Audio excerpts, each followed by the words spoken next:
went to the local supermarket and I found these pork chops that were on sale, and it got me thinking that if I have to cook supper anyway, I might as well buy 2 packages because I can use my sealer and I can vacuum seal them and put them away. But I thought, well, you know, I have to blanch some vegetables. I'll upload those videos if you are interested in them.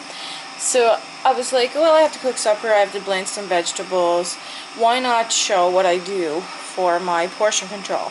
So what I'm going to do is this is what I call assembly a meal.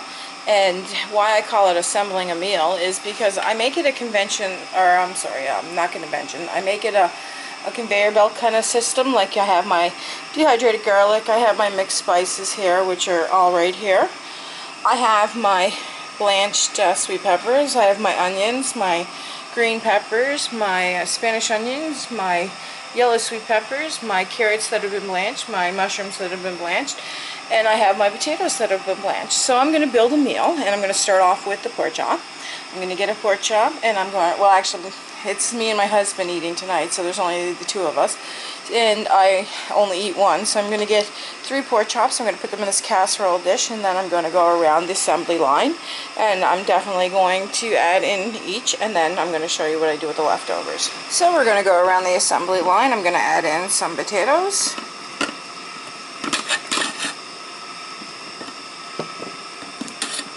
Then I'm going to add in some mushrooms, which are right here.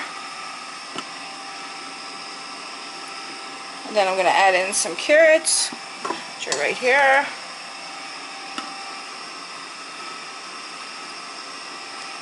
As well as the yellow sweet peppers, the onions.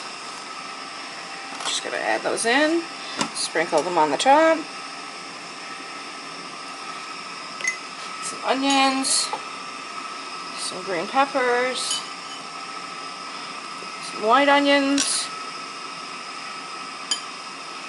sweet peppers that have been blanched. And this is an assembly meal because it's like an assembly line. Everything's in one pot, everything's done, and I'm going to make a few meals doing it this way. And here's some of the spices, sprinkle that on the top. And now some dehydrated garlic.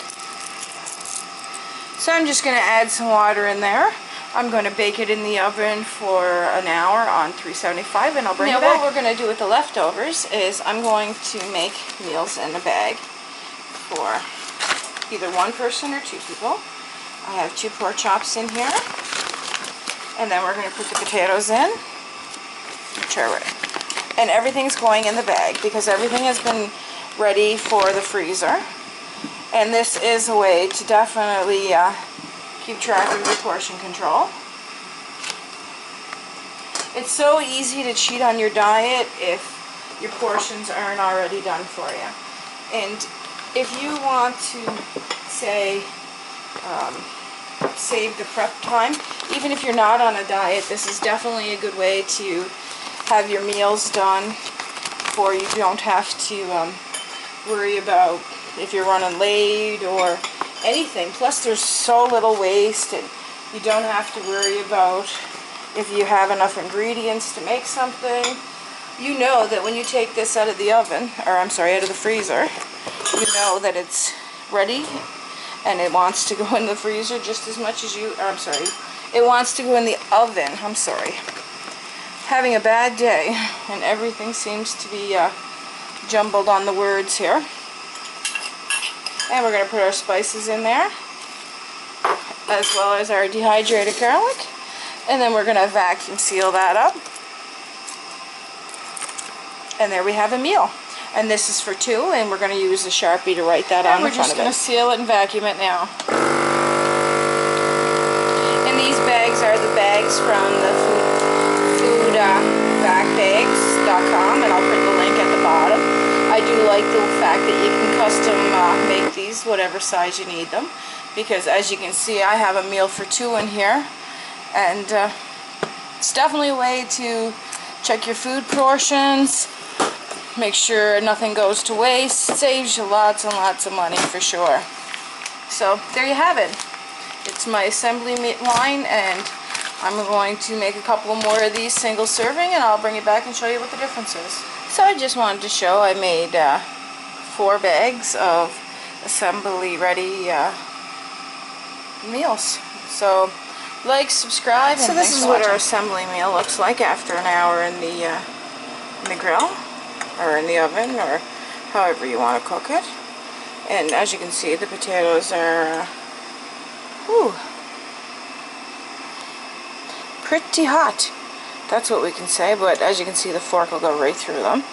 So if we want to just put the pork chops on top and throw it back in the oven for another 10 minutes just to brown them up. But as you can see, the meat is just perfect.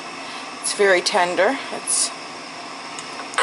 So you can see why I definitely like the assemble meal, and it looks fantastic. It looks as fresh as if I just cut it. So you definitely want to blanch it before you put your vegetables in the sealer. And I'll bring you back in 10 minutes and show you what the finished product looks like. So it's 10 minutes later. I just wanted to take my assemble meal out of the oven and show you what it looks like. So there's an easy way to make your meals, have them fresh, and save yourself the prep work for nights that you don't have the time to do it. So like, subscribe, and thanks for watching.